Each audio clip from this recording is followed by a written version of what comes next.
Kwa wale wanawake ambao wana malengo ya kutengeneza shape, wako nyumbani, nitakuonyesha mazoezi matatu ambayo yanaweza kukusaidia. Unajua utasikia mimi nataka kupungua lakini sitaki shape yangu iondoke. La kwanza utafanya sumo squat. Wale ambao ni shape yao labda wananyonga nyembamba, unafanya ukiwa wide, usijibane bana unavyofanya squat. Go wide, okay?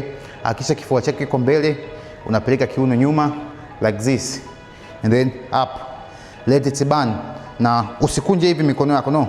Ukishafika hapa up, usimalize, go down tena. Jitahidi kuangalia mbele, kifua chako kiwe mbele, uweze kuengage glutes, uweze kuengage your lower back na uweze kuengage your hamstring pia. Hiyo ndio shape yako ilipo, na uweze kufanya recomposition ya pelvic 10 mara 3. Zoezi la pili ambalo unaweza kulifanya, hakisha utakuwa na squeeze matako yako nyuma and nice and slowly enjoy.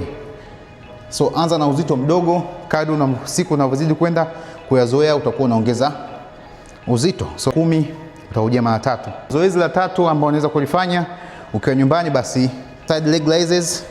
So utalala hapa, hakisha mkono wako usiwe chini sana au usiwe juu sana, uwe katikati karibia ya goti. Zeni hii ni kwa ajili ya hip ya pembeni.